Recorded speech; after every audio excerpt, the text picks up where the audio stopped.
il y en a des grosses, il y en a des plus ou moins longues, il y en a des courtes, il y en a des petites, il y en a des un peu ratatinées. Enfin, il y en a toutes les formes, quoi. Et vous aurez deviné, hein, bien sûr, qu'on va parler de la défonceuse. Pour défoncer.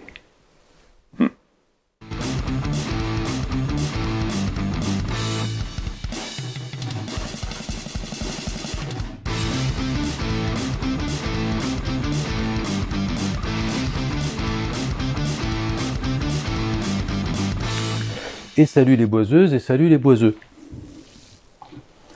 Vous avez vu, maintenant je fais des cappuccinos. Regardez. Avec la mousse. Tout bien, la mousse de lait. C'est fucking chaud. Donc aujourd'hui on va faire 2-3 petits rappels, astuces sur la défonceuse. Ces trucs que vous croyez savoir, et vous allez voir que peut-être dans cette vidéo je vais vous apprendre 3 bricoles. Alors pas la peine d'avoir du matériel de compétition hein, pour faire tout ce dont on va parler dans cette vidéo. Il faut juste avoir une défonceuse. Certains accessoires ne sont pas forcément disponibles sur votre défonceuse, et puis il y en a d'autres qui le sont très certainement. On va travailler avec la petite affleureuse, la petite Makita. Comme ça vous connaissez, un guide parallèle. Alors vous en avez de plus ou moins bonne qualité. Et on va aussi travailler avec la petite Makita, qui est bien sympathique. Alors, je vais poser mon café de côté. Je voulais absolument vous parler de cette petite chose. Ce petit guide, tout étrange et tout bizarre, avec un petit réglage là. Alors on peut se demander ce que c'est, à quoi ça sert, et on va voir ça pas plus tard que maintenant. Quand on avait fait la vidéo sur le carbure, j'avais dit je vous fais gagner des fraises. Hein, je suis un ouf, moi, je fais gagner des fraises. Ouais, jusque là, ok. Et puis après, on avait fait la vidéo suivante, j'avais dit tiens, on fait le tirage au sort pour savoir qui c'est qui gagne une fraise et une lame de scie circulaire Freewood. Attention, c'est pas de la daube. Hein.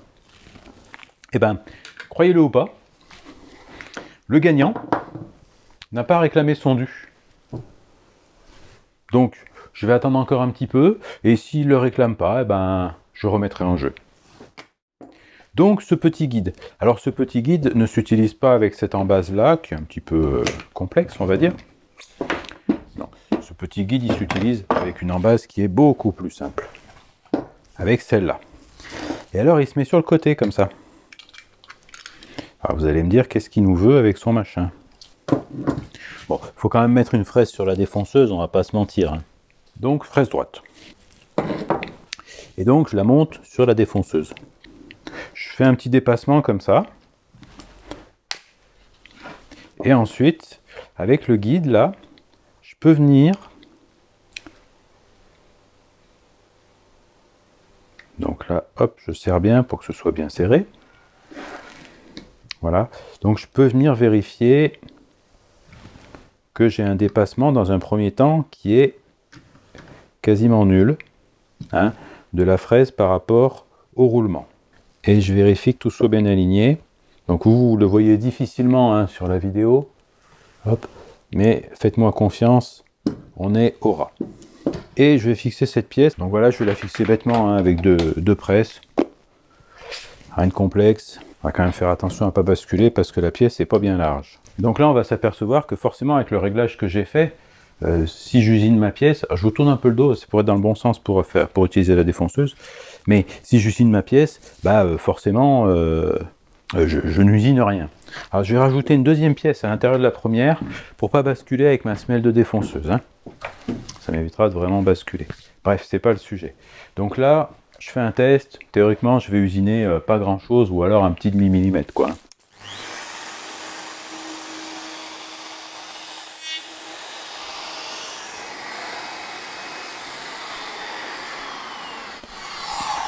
Voilà, donc on est d'accord, globalement, il ne se passe rien. Maintenant, si je change mon réglage, je desserre cette molette, je viens tirer un petit peu celle-là vers l'arrière. Là, on voit que je vais usiner un petit peu. Et vous allez voir, c'est sympa.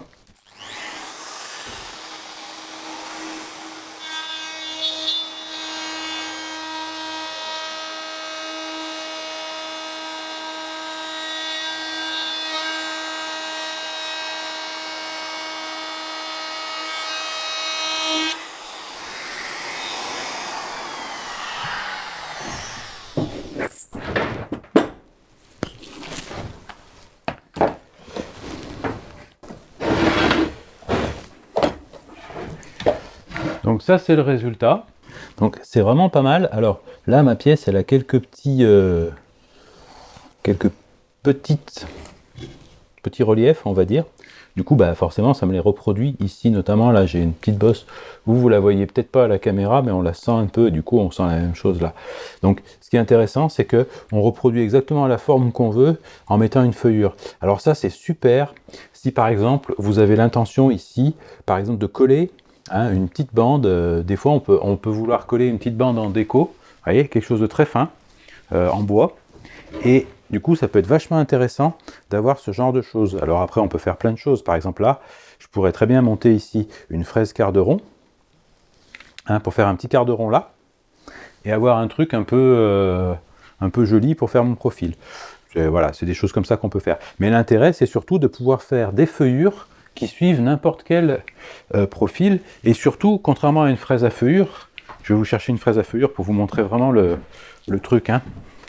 Pourquoi je vous parle de ça? Parce que si je prends une fraise à feuillure, bon alors là, pour le coup, elle est assez imposante en taille, celle-là. Mais comme je l'ai dit dans l'intro, il y a toutes les tailles. Et si je prends cette fraise-là et que je veux faire une feuillure, bah, c'est pas difficile. Je prends le rayon de roulement, moins le rayon de la fraise, enfin le rayon de la fraise, pardon, moins le rayon du roulement, ça me donne la profondeur la profondeur de la feuillure. Bon, sa hauteur, je peux la faire varier un petit peu en faisant varier la hauteur de la défonceuse. Enfin, ça casse pas des briques, quoi. Et du coup, bah, je suis quelque part fixé, voilà, sur ce roulement et c'est tout. L'avantage de ça, c'est que je fais un petit peu ce que je veux. Notamment, je pourrais très bien vouloir faire une feuillure pas profonde du tout, pour coller une petite bande en haut d'un meuble, par exemple, pour faire le tour, pour faire une petite déco. Vous voyez, imaginons ça, c'est le haut d'un meuble. Ici, je veux mettre une petite bande en bois. Alors là, forcément, c'est un petit peu profond pour une bande qui va pouvoir se plier là sur le profil. Encore que si je la cintre un peu à la vapeur, je peux y arriver sans trop de problème. Je pourrais très bien dire, en fait, ma bande, je sais pas, elle fait 3 cm de haut pour avoir une jolie bande tout le tour. Bon, là, hop, je recule ça, je change ma profondeur, tac, et je fais une feuillure qui fait 3 cm de haut. Avec une fraise comme ça, je suis obligé de procéder en plusieurs passes. Et en plus, je vais avoir une feuillure qui va être beaucoup trop profonde, donc c'est pas intéressant. Avec ce système-là, vous pouvez faire des feuillures de la taille que vous voulez. Autre point qui est intéressant, c'est que vous pouvez affleurer sur les hauteurs que vous avez envie avec la fraise que vous voulez. Vous pouvez aussi, avec cette fraise-là, par exemple, prendre, mettons, une fraise avec un bout arrondi. Alors, je ne vais peut-être pas prendre celle-ci, parce que celle-ci, elle va être un petit peu trop grosse en diamètre pour la fleureuse. Mais je vais en prendre une moins grosse et je vais vous montrer quelque chose. Donc, ça, c'est une fraise dont le bout est arrondi.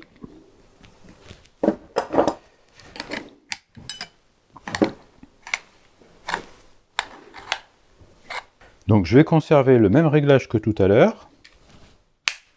Je vais juste remonter ça à une hauteur raisonnable, parce que là c'est un petit peu bas quand même. Et on va refaire un test dans cette pièce-là. Tiens, allez. Vendu. Un coup l'une, un coup l'autre. Et je refais la même chose, sauf que j'ai changé de fraise.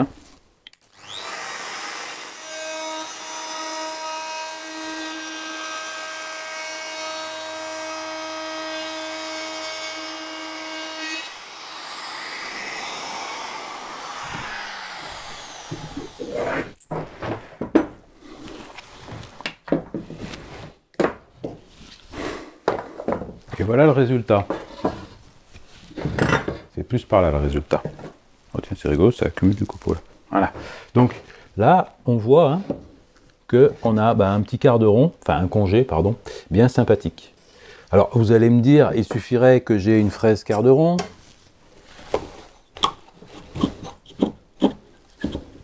Enfin une fraise à congé.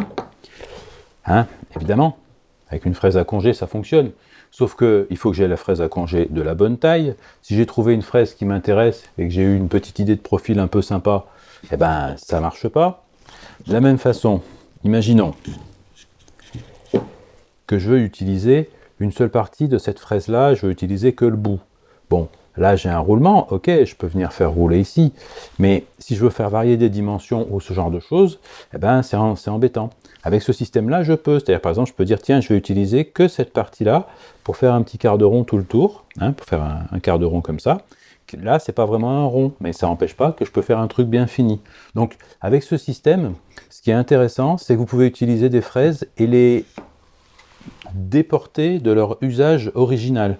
Par exemple, vous pouvez très bien, alors celles-ci sont un peu grosses, hein, c'est pas fait pour la fleureuse, mais vous pouvez très bien utiliser une fraise à chanfreiner et vous dire que ce serait sympa de n'utiliser que cette partie-là. Voilà, pour faire une petite descente comme ça. Hein, on peut avoir envie de faire ça dans une pièce. Et bien là, avec ce système-là, vous pouvez. Donc, vous prenez votre pack de fraises, ce que vous avez déjà à la maison, vous prenez ce petit accessoire sur une infleureuse et vous démultipliez les possibilités que vous avez avec toutes vos fraises. Voilà pourquoi je voulais parler un petit peu de cet accessoire aujourd'hui. Ne vous inquiétez pas, on ne va pas parler que de ça. Hein. Toujours un petit peu dans la partie feuillure. On va changer de défonceuse et on va causer d'un autre accessoire qui est souvent un peu sous-estimé. Alors là, je vais prendre une planche, tout ce qu'il y a de plus normal pour faire ma démo. Hein. Donc là, je change d'embase et on va passer sur un mode de défonceuse que vous connaissez, qui est beaucoup plus classique. Hein, puisque, voilà, en base entre guillemets normale, je peux monter, descendre. Ça vous donnera peut-être des idées.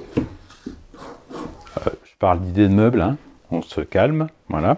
Et on a le fameux guide parallèle qui est livré avec les défonceuses. Alors, je vais changer de fraise, je vais juste mettre une fraise droite. On va sortir des trucs exotiques. Et on va revenir à des choses plus classiques. Donc, fraise droite dite à rainurée, donc celle que j'ai utilisée tout à l'heure. Bon, à la rigueur, je pourrais prendre une autre. Hein. On fait un petit peu ce qu'on veut. Donc là, paf, je descends, je fraise, tout ça. Bien. Je suis toujours en train de vous parler de feuillure. Alors pourquoi je vous parle de feuillure? Parce que ça, c'est un guide parallèle. Hein, voilà. Donc le guide parallèle ultra standard. Il se met là-dedans. D'ailleurs, pour info, on a des compatibilités entre les défonceuses, des fois. Il faudrait que je vérifie ce que ça donne, par exemple, sur la Bosch, mais voilà, on a parfois des compatibilités. Alors, vous aurez remarqué que dans le guide parallèle, comme ça, il y a un trou. Hein, ici. Alors, ce trou, il a un inconvénient, c'est que quand on fait une rainure sur une pièce, eh ben, quand on va arriver au bout de la pièce, je vous montre ça. Le défaut que ça a, le guide comme ça, c'est que quand vous arrivez... Hein, bon, vous faites votre rainure comme ça, et quand vous allez arriver au bout de la pièce, là, eh ben, ce qui va se passer, c'est que vous avez... Alors, forcément... je vais enlever le serre-joint 2 secondes, qui va me gêner, mais...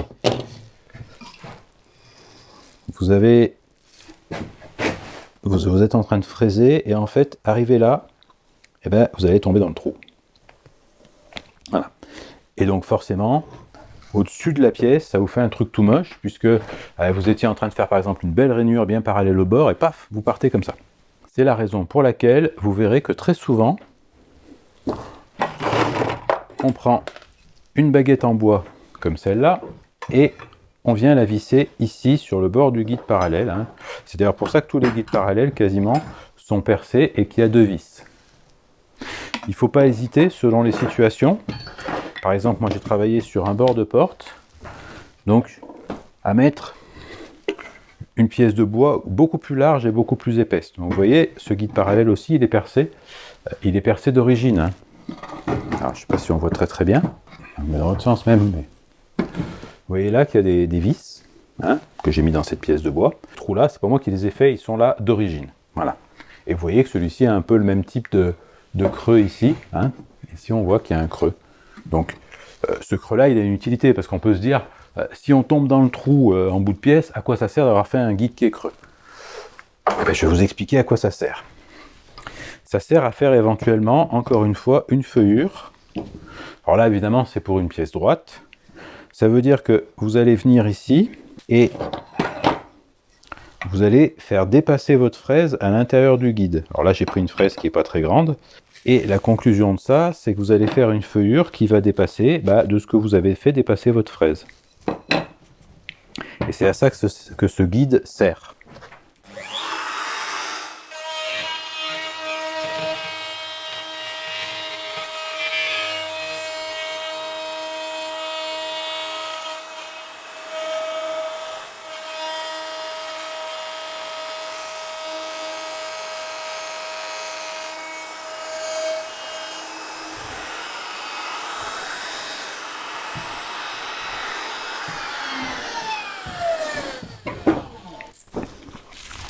Et évidemment, quand on va arriver au bout de notre pièce, il faut faire bien attention à pas tomber dans le trou, quoi. Hein. C'est ce qu'on a dit, quoi. Voilà. Alors, ça a une autre utilité que vous ignorez peut-être, mais là, je vais me faire un plaisir de vous montrer laquelle. Bien, alors je voulais trouver une charnière, mais j'en ai pas. Donc, on va faire la démo avec autre chose. C'est pas très important. Typiquement, c'est quand on veut mettre une petite charnière qu'on cherche à faire ce genre de choses. Donc ça, c'est pareil, c'est un truc où je vois souvent les gens qui se compliquent la vie, alors qu'en réalité, c'est pas très compliqué. Alors, c'est pas très compliqué, mais il faut quand même un ciseau. Hein. Donc là, j'ai pris un petit bout d'alu. Ça va assez bien nous représenter ce qu'on cherche à faire. Et on va prendre une fraise un peu plus large. Alors, au passage, cette fraise-là, c'est une fraise de 18, droite, chez Freud. C'est une fraise que je vous fais gagner dans certaines vidéos. Je sais pas, là, aujourd'hui, j'ai pas envie. Mais vous inquiétez pas, il y en aura d'autres. Alors, j'ouvre comme ça, je vous explique pourquoi. Parce que comme ça, je conserve l'autocollant qui est autour. Et cet autocollant-là, c'est pas pour faire de la pub, hein. C'est juste que cet autocollant, dessus, il y a les caractéristiques de la fraise. Comme ça, j'ai pas besoin de me prendre la tête. Voilà. Donc là, je travaille avec la fleureuse, mais avec n'importe quelle défonceuse, tout ce que je vous montre, ça fonctionne. Sauf peut-être pour ce petit guide-là, qui n'est pas nécessairement dispo avec toutes les défonceuses. Hein. Celui-ci, je sais qu'en général, on en trouve avec les affleureuses, mais c'est tout. Imaginons que ça, ce soit une charnière, et que le petit trait qui est au milieu là, hein, je ne sais pas si vous voyez bien, mais le petit trait qui est au milieu nous marque le milieu de la charnière. Bon. Ça veut dire que je voudrais mettre ma charnière à peu près, on va dire, alors je vais mettre de l'autre côté parce qu'il a l'air pas d'être coupé bien droit mon truc, mais bon, c'est pas bien grave. Ouais, parce que l'autre côté est mieux droit. Bon, allez, on s'en fout, on est là pour faire des tests. Donc ça veut dire quand même que, voilà, il faut que je descende, hein, il faut que je vienne fraiser cette partie-là. Donc déjà, première chose que je vais faire, je vais venir faire mon zéro en profondeur. Ça veut dire quoi? Ça veut dire que j'appuie bien ma semelle, j'appuie également, elle est verrouillée, j'appuie également bien ma défonceuse jusqu'à ce que je vienne toucher le bois. Et là, je sais que ma profondeur, c'est 0. Alors là, qu'est-ce que je fais? On est d'accord que si je mets ma butée, alors on va le prendre ici, donc si je mets ma butée de profondeur là, bon là, j'arrive dessus et je fraiserai jamais rien. Donc ce qu'on va faire, c'est que je viens me mettre là, donc là je fraise pas, on est d'accord, je suis à 0, et je vais réserver juste l'espace nécessaire pour que ma pièce, c'est l'épaisseur de ma pièce en fait, voilà. Tac, à un moment, hop, je passe, je serre à peine, hein. Voilà. Et là, on est pas mal. Et ça, je viens le verrouiller. Ça veut dire quoi? Ça veut dire que maintenant, si je descends, je vais descendre précisément de l'épaisseur de ma pièce. Et d'ailleurs, je ne sais pas si on pourra le faire parce que ça va être un petit peu juste. Mais là, si je venais mettre ma pièce à côté, j'arriverais au ras. Vous voyez, avec ma fraise, là, on serait pas mal. C'est le but de la manip. Donc, avec cette façon de faire là, j'ai déjà ma profondeur. Ensuite, je prends mon guide. Est-ce que... ouais, là, je devrais pas être mal. Et là, je vais venir régler. Donc là encore, hein, j'ai pas de guide micrométrique. Donc, je descends avec ma fraise. Alors là, je pense qu'à l'image, ça va être difficile à voir. Mais moi, là, je regarde à travers. Et je viens me régler de manière à avoir mon arête de fraise qui vient juste au bord de mon trait de crayon. Et là, je verrouille mon guide. Donc je refais une vérif en appuyant bien. J'en ai peut-être fait un tout petit peu trop, donc je règle comme il faut. Je règle de l'autre côté, plus que ça bouge. Et ça veut dire que maintenant, en profondeur, je suis bien. Et donc je suis bien en profondeur verticale, comme ça. Et là, pareil, je suis bien aussi. Donc si je m'arrête pile au trait ici, et ça je le fais à l'œil, et pile au trait de l'autre côté, et ben après j'ai plus qu'à équarrir mes angles avec un ciseau à bois, et je peux incruster ma pièce. Et c'est typiquement ce qu'on fait avec les charnières quand on veut travailler proprement. Donc là je vais le faire pour la démo.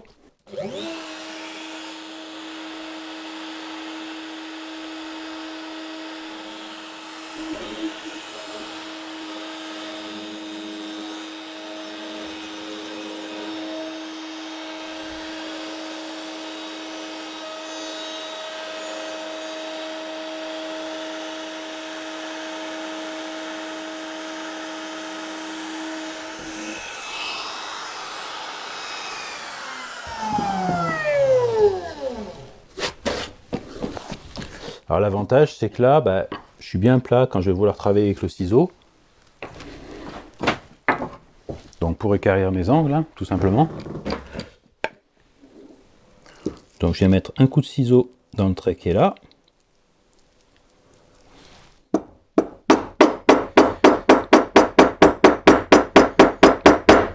Voilà. Faire pareil en face.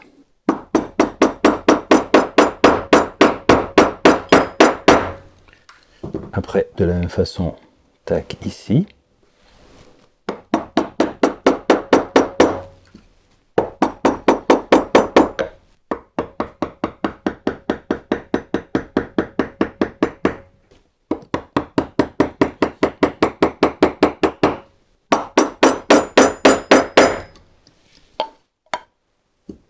Alors là, j'étais pas tout à fait sur le trait, donc on va en enlever un tout petit chouille de plus.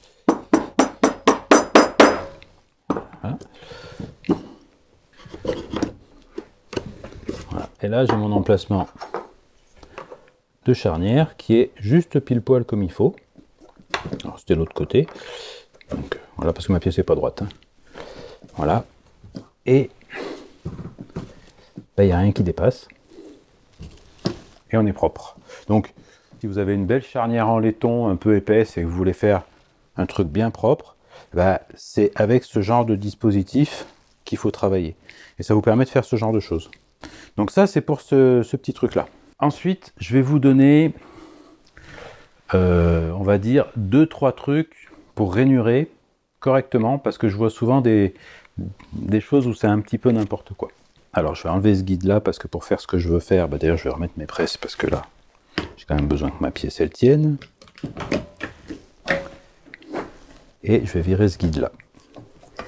Et je vais garder cette fraise qui est un petit peu grande, parce que pour la démo, vous allez voir, ça va être pas mal. On va imaginer une situation simple où on veut faire une rainure en plein bois.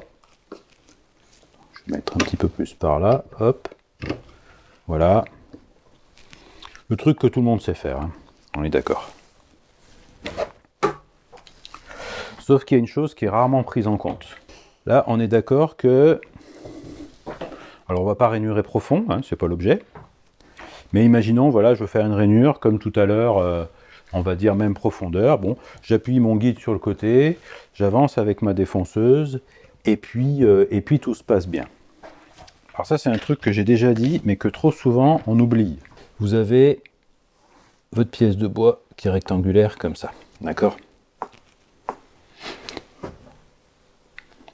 Vous êtes en train de faire une rainure. Alors je grossis volontairement la rainure, parce qu'on va avoir besoin de voir de bien près ce qui se passe. Donc forcément, le bout, il est arrondi comme ça.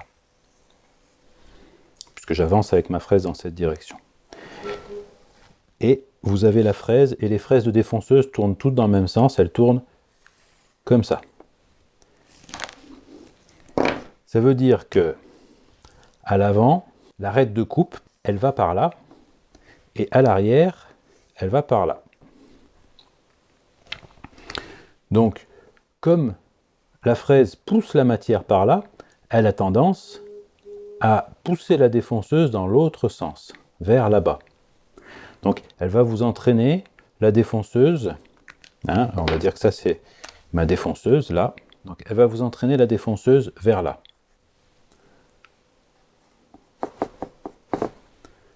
Voilà. Ça c'est le truc à toujours garder en tête. Pourquoi je vous dis ça? Parce que souvent, je vois des gens qui fraisent à l'envers, c'est-à-dire que pour faire la même chose que ce que je veux faire là, au lieu de placer leur guide de défonceuse ici, sur le bord, ce qui va naturellement plaquer le guide contre le bord de ma planche et me permettre, en avançant, d'avoir le guide qui s'auto-plaque en quelque sorte, il y en a qui vont se mettre de l'autre côté. C'est souvent l'erreur qu'on fait. Quand on se met de l'autre côté, qu'est-ce qui se passe? La défonceuse, elle a tendance à partir par là-bas, donc vous êtes en train de fraiser droit, et d'un coup, votre treille s'en va comme ça, hein, votre rainure, elle s'en va, et hop, vous partez de traviole. Et ça, c'est pas bon du tout. Donc, si je travaille avec un guide de défonceuse, il faut qu'il soit à droite. Par contre, des fois, on n'utilise pas un guide de défonceuse, on va mettre une règle sur sa pièce. Et dans ce cas-là, comme la défonceuse a tendance à aller par là-bas, il faut mettre la règle à gauche. Vous avancez dans ce sens-là, soit vous mettez un guide qui est fixé à la défonceuse et vous le mettez à droite, soit vous mettez une règle qui est fixée à la pièce et vous la mettez à gauche. Et de cette manière, quand vous rainurez appuyé sur le guide ou sur la règle, vous serez toujours dans une situation favorable qui naturellement vous plaque la défonceuse contre le guide. Je vous fais la petite démo, vous allez voir.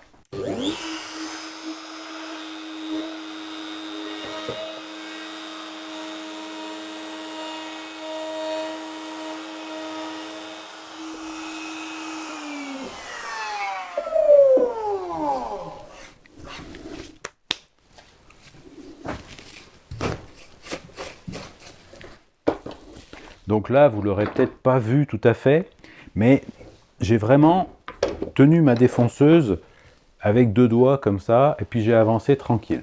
Hein. Maintenant, je vais mettre le guide de l'autre côté. Donc ça ne change pas le sens de rotation. On va nettoyer un petit peu. Et je vais avancer de la même manière, vraiment en tenant ma défonceuse de manière très souple avec 2 doigts.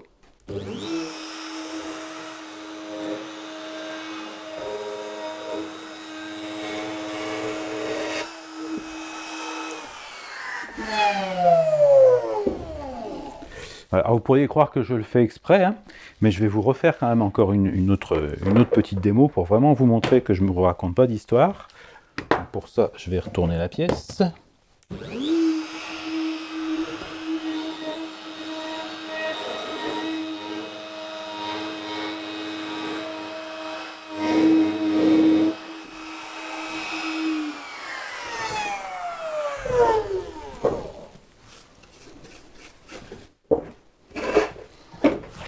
Donc là, vous avez vu, hein, j'appuie vraiment comme ça, je pousse, donc j'ai aucune tenue, hein, elle fait ce qu'elle veut, la défonceuse. Hein. Je ne le fais pas de l'autre côté, parce que si elle se barre, c'est vraiment dangereux pour le coup. Mais là, voilà, ça la plaque naturellement. J'ai une rainure qui est parfaitement droite, hein, c'est-à-dire que si je prends un réglet et que je me mets dans la rainure, c'est parfaitement droit, il n'y a rien à dire. Alors que je n'ai même pas guidé la défonceuse. Donc c'est vraiment important, ce phénomène-là à connaître. Vous avez... En fait, le truc, hein, c'est simple, hein, il faut juste tenir compte, si je vous remontre ça, cette flèche qui est à l'arrière, on s'en fout, puisque ici, là, on pourrait croire que ça fait un couple et que ça équilibre tout, seulement derrière, il n'y a plus rien à usiner, donc il n'y a plus de force. Alors que devant, là, vous avez un front de coupe, donc vous rentrez dans la matière. Donc la fraise, elle veut aller par là-bas, donc elle tire la défonceuse par là. C'est comme vous, si vous prenez votre ciseau, hein, si vous voulez pousser par là, forcément, vous, ça vous repousse de l'autre côté. Voilà, c'est ce qu'on appelle action-réaction quand on fait de la physique, mais à la rigueur, on s'en fout, on n'est pas là pour faire de la physique.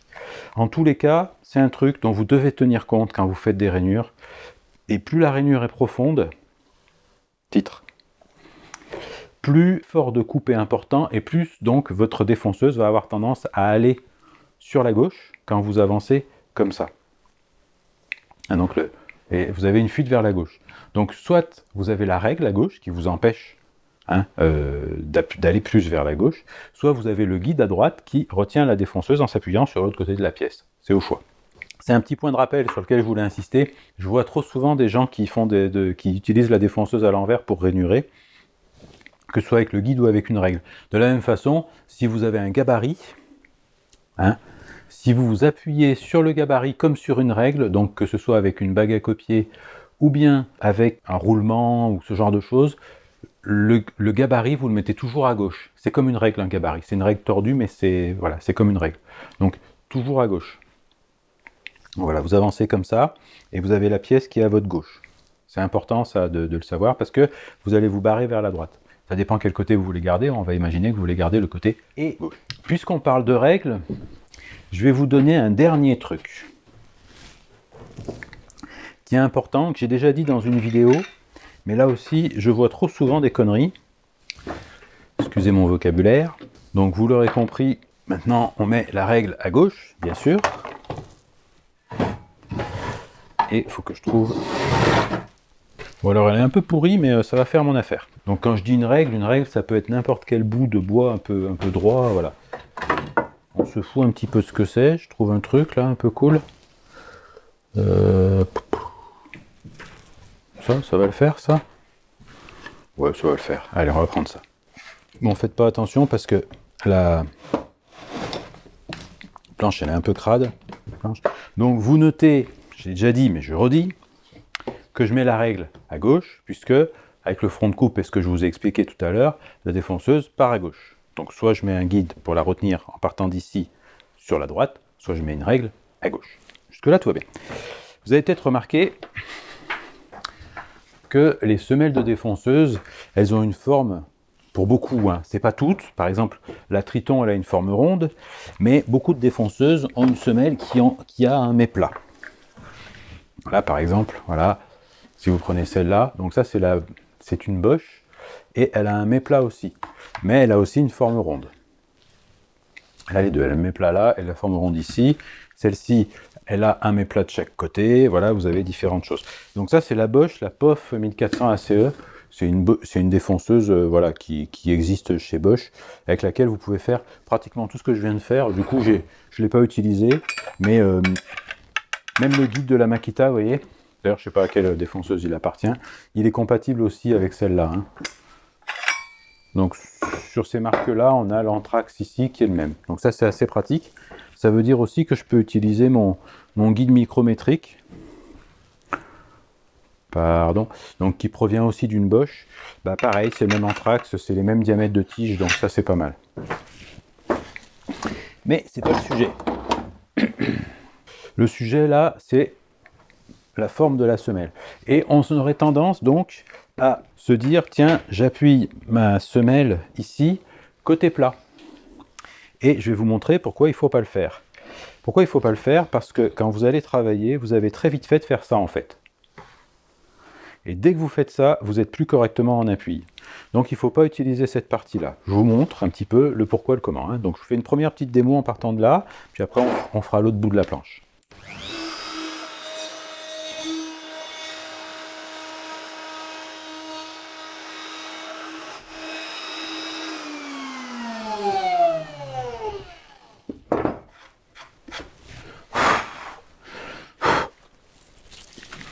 Donc là, la rainure, elle est tordue, parce que au moindre mouvement, un petit peu comme ça, ou un petit peu comme ça, eh ben, ça fait dévier mon trait. En fait, ce qu'il faut faire, c'est qu'il faut utiliser la partie arrondie de la semelle. Pourquoi?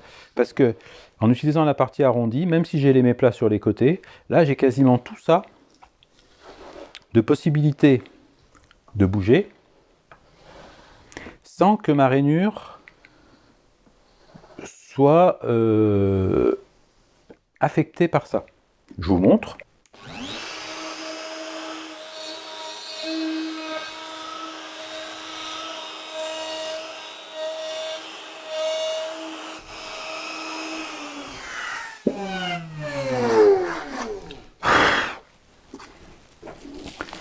Et vous voyez, malgré, hein, j'ai quand même pas mal bougé, eh ben c'est droit. Alors bien sûr, vous n'avez pas le droit de basculer sur l'angle, hein, interdit.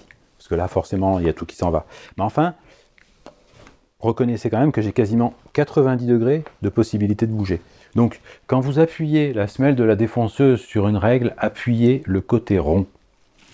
Voilà. C'était vraiment la dernière astuce. C'est pas vraiment une astuce, c'est des utilisations que je vois qui sont erronées de la défonceuse. Et je trouve ça dommage, en fait, parce que c'est des choses qu'on a tendance à croire instinctivement, et en réalité, c'est pas du tout comme ça que ça se passe. C'est tout ce que j'avais à dire dans cette vidéo. Il y a des choses que j'ai peut-être dit au fil des vidéos, que j'ai rappelé, etc., etc. Mais ça me semblait important de refaire une petite mise au point sur la défonceuse et sur les usages vraiment de base et les 2-3 trucs qu'on oublie un petit peu. Donc, vous avez ça, vous avez le fait que quand vous allez utiliser le guide parallèle, ça vous coûte rien de prendre un petit bout de bois et de mettre 2 vis dessus, voilà. Ça coûte rien, c'est une petite chute de tasseau, n'importe. Vous le mettez dessus. Moi, je vais même vous donner un petit truc supplémentaire. Vous prenez un petit pain de paraffine et vous le frottez sur votre tasseau. Comme ça, en plus, vous aurez une bonne glisse. Et la glisse, quand on défonce, c'est essentiel.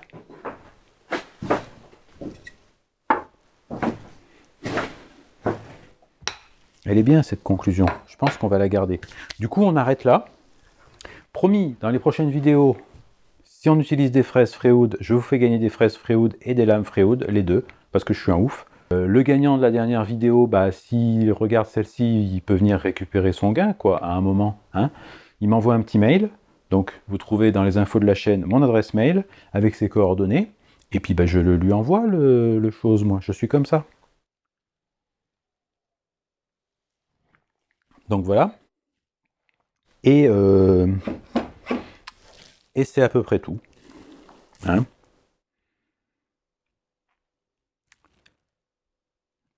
Voilà. Donc, il faut que je range un peu tout ce bordel.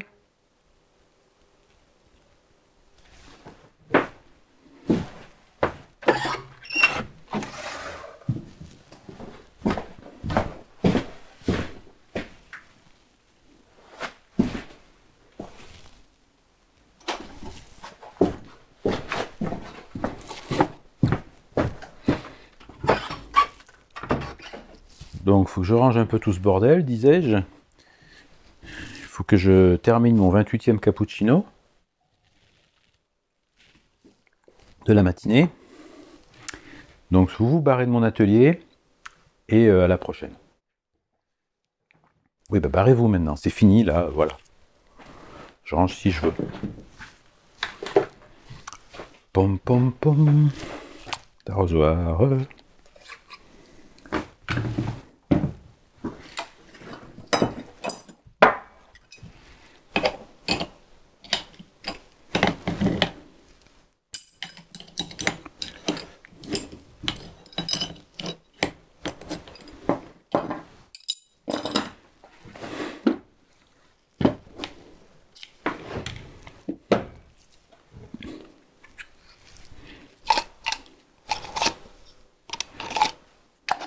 Je suis sûr qu'ils sont encore en train de regarder ce que je fais.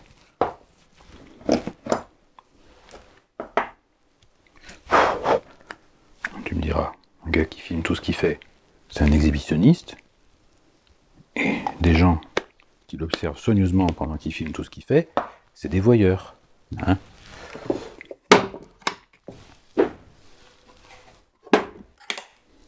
Et franchement, des voyeurs qui matent un exhibitionniste, c'est du vice. Ça vous fait rêver, ça. Hein.